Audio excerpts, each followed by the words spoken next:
Dranzer Beyblades are always going to be special in the series of Beyblade, but I think we all know that there's one Dranzer that stands out or even reigns supreme over the rest. Black Dranzer is such a unique Beyblade. In the 25 years of this series, we have not seen another Beyblade like this in the storyline. Its power scaling and backstory is actually kind of insane. The story arc of Black Dranzer only lasts for a handful of episodes, but it progresses the first season of the anime immensely, setting up the final battles. Normally with Beyblades, we can go through the manga and find the more obscure details that the anime left out. But for Black Dranzer, it's actually an anime-exclusive Beyblade, so there's no manga to comb through to find more information.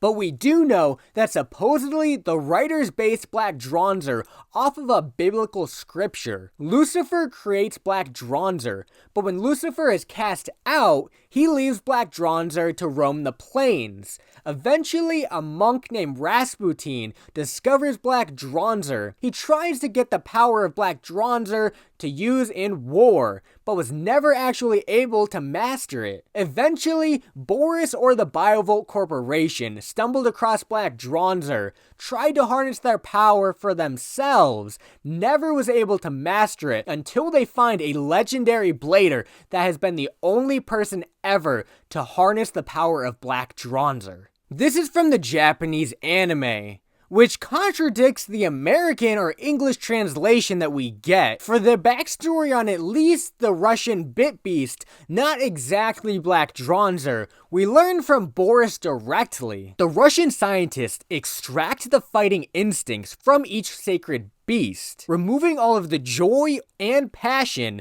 creating the ultimate Bit Beast, or at least we're told that they're the ultimate Bit Beast. But this theory can also work properly, because the Biovolt Corporation possessed Black Dranzer. We're not exactly sure where the original Dranzer came from, but with this theory for the American translation, they had the original Dranzer, and then they drained the joy and passion to create Black Dranzer. So in theory, they're both correct, but I like the biblical one more. That's actually crazy. For the real-life products, we get the Attack Ring Flame Wing. This is an evolution of Dranzer S, so it keeps the iconic dual phoenix on the attack ring surrounding the Bit Beast, but this Bit Beast is Black Dranzer instead.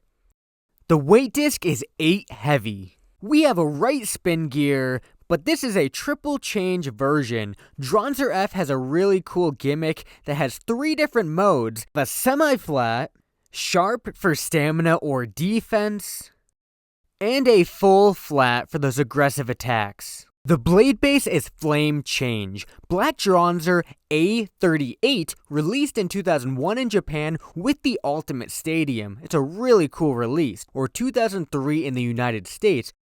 Its total weight comes to 29.22 grams.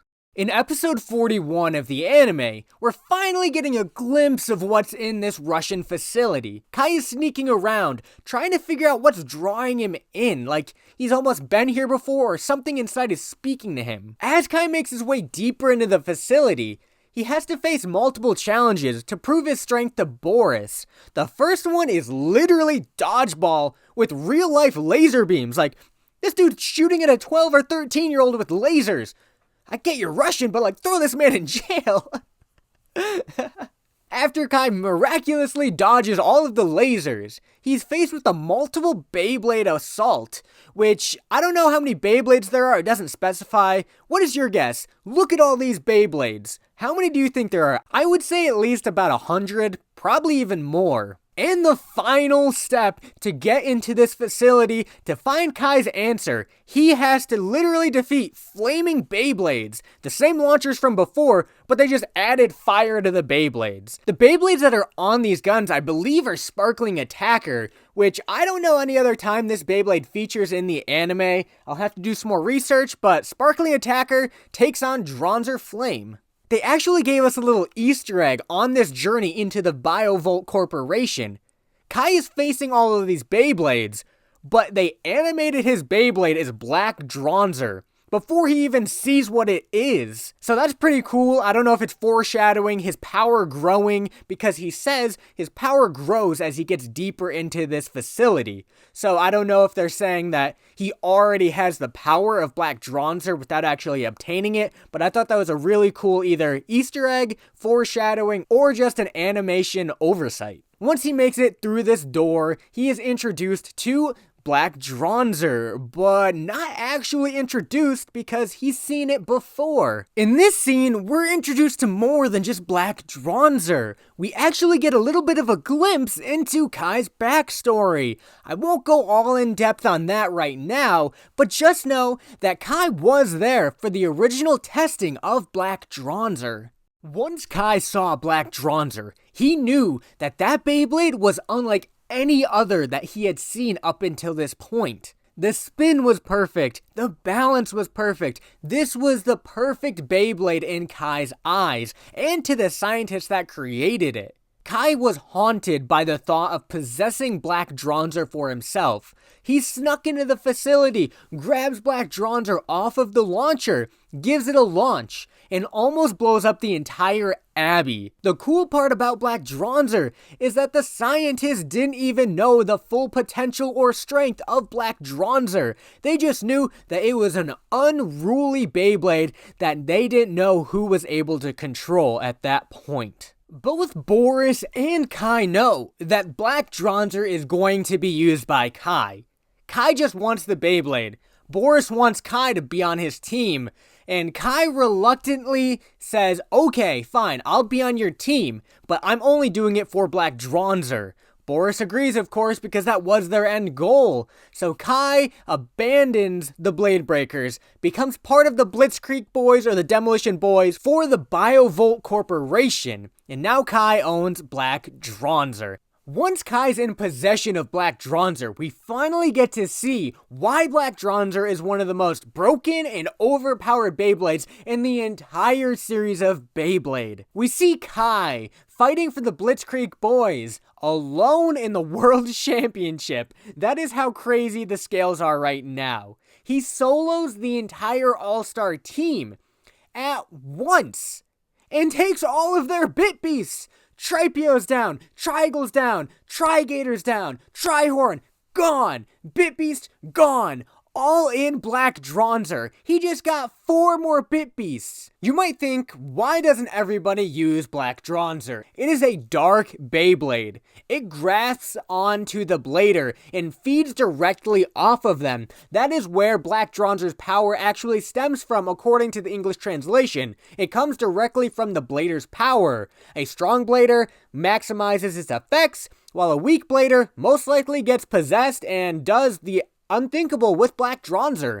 So when Kai possesses Black Dranzer, it actually starts to feed on his soul and turn him corrupt. That's why we see, as each Bit Beast gets absorbed, he gets a little more crazy and evil. Kai's not done with the All-Stars. That was just his appetizer. He's moving on to the main course, the White Tigers. Get some more protein for his Black Dranzer. So he beats Galsley. He beats Galax, and then beats Galleon. 3 more Bit Beasts. That's 7 Bit Beasts, plus Black Dranzer. How is this man ever gonna lose? Once Black Dranzer takes in these Bit Beasts, he's able to call on them like Pokemon. Literally, Black Dranzer, Ash Ketchum confirmed. Throws out Trihorn, Stampede Rush, throws out a Scorpio. That's also called Tripio. Poison Stinger. He's in a menace, like literally can just use any weapon in his arsenal now on 7 different Bit Beasts. And you wonder why they threw plot armor in to stop this man. Black Dranzer's final battle is here, and of course it's against the Blade Breakers. Tyson, Ray, and Kenny all take a helicopter out to a frozen lake to battle Kai one last time, winner takes all. This is their last chance to get Kai back on their team. Max is at the airport with his mom. She's flying home from the World Championship, and she actually gives Max a brand new Beyblade. This is his upgraded Dranzer. Max learns from Emily that the Blade Breakers are actually fighting Kai without him. So Max takes a helicopter out to this lake on his own. Ray, Tyson, and Kenny launch their Beyblades. Dragoon actually gets broken by Black Dranzer. Ray loses, Kenny loses. Tyson has one more trick up his sleeve though. Before Kai left the Blade Breakers, Tyson got to see him a final time, and Kai actually threw Tyson his Dranzer flame, and that is his downfall.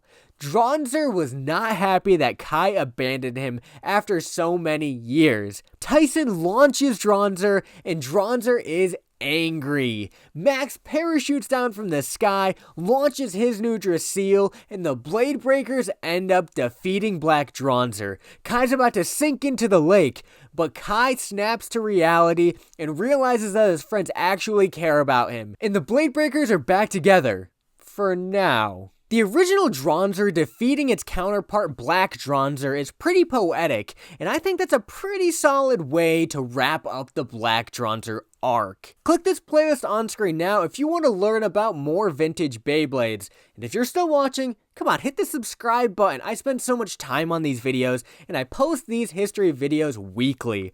Thank you guys so much for watching. I will see you guys in the next video. Take care. Peace.